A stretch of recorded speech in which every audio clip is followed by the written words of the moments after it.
It's your boy Chef Lou back again for another episode of Greatest Creations. And today, you know what we're doing, baby. It's all about the chicken. 2 sultry pieces of chicken breast on 2 lathered up pieces of buns. I'm going to show you guys how to make an amazing Nashville hot fried chicken sandwich. It's going to rival what you're getting at Popeyes. It's definitely going to rival what you're getting at Chick-fil-A.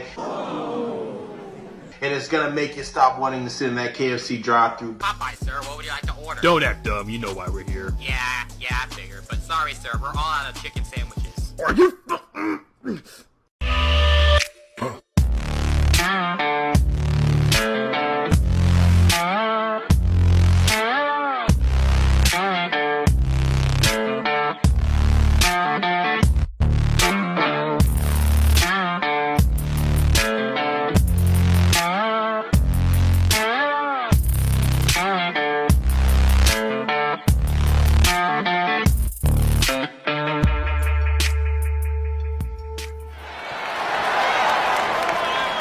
Billy, you don't understand the power of that sandwich. It will drive everyone nuts and it'll kill.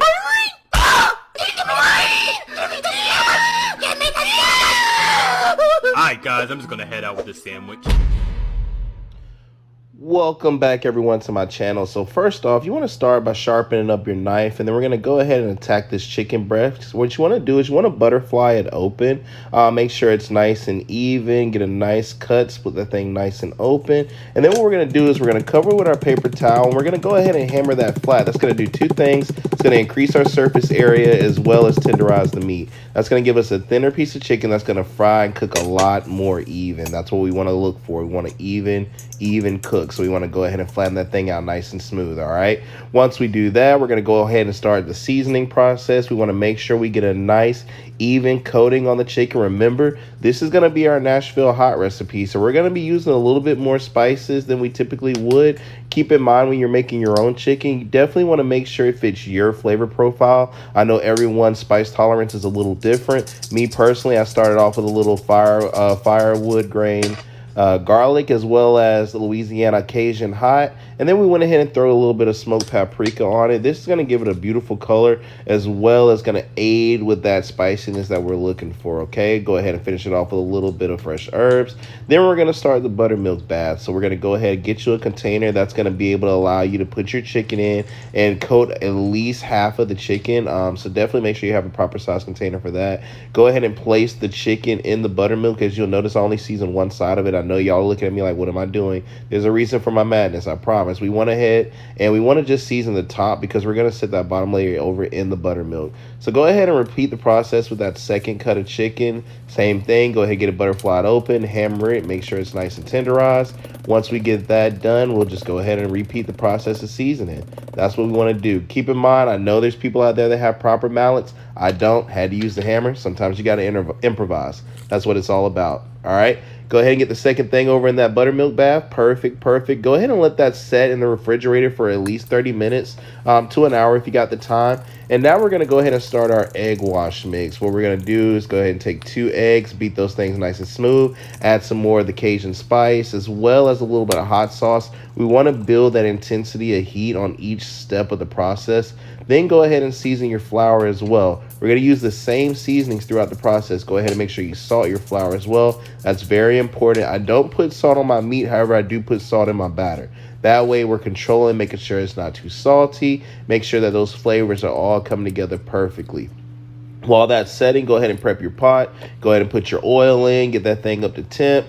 And for a side dish, what I did is I took some jalapenos. I had some leftover bacon. So I wrapped the bacon around the jalapenos, and then I took my injector and stuffed it with cream cheese. So these are our jalapeno popper bacon wrapped cheese stuffers. And I went ahead and put it in that same batter because that's going to give it a nice coat. It's going to protect the pepper, and it's going to allow the grease from the bacon to cook from the inside, as well as the grease from the skillet to cook from the outside.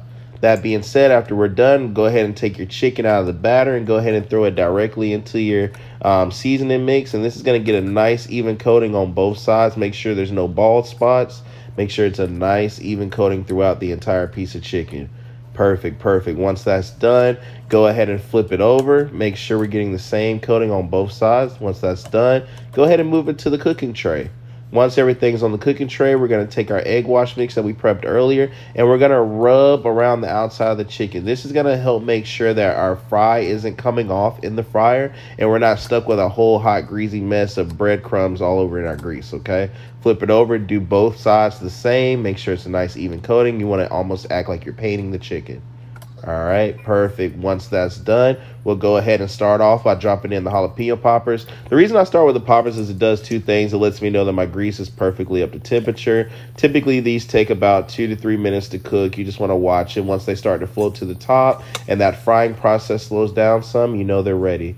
To minimize that grease spill, you can keep your lid on the pot. That just keeps the grease from popping all over the place. Go ahead and take those out. Perfect golden brown. Scrape off any scum or any breadcrumbs that may have scrubbed to the top. We don't want that to burn and burn our grease, okay? Go ahead and drop in your chicken. I took those 2 fillets because we were able to beat them so big and get that wide surface area. I was able to cut them in 2 and actually make 4. While that's cooking, go ahead and prep your toppings. I went ahead and sliced up a little bit of tomatoes, some onions. Make sure we had some pickles as well.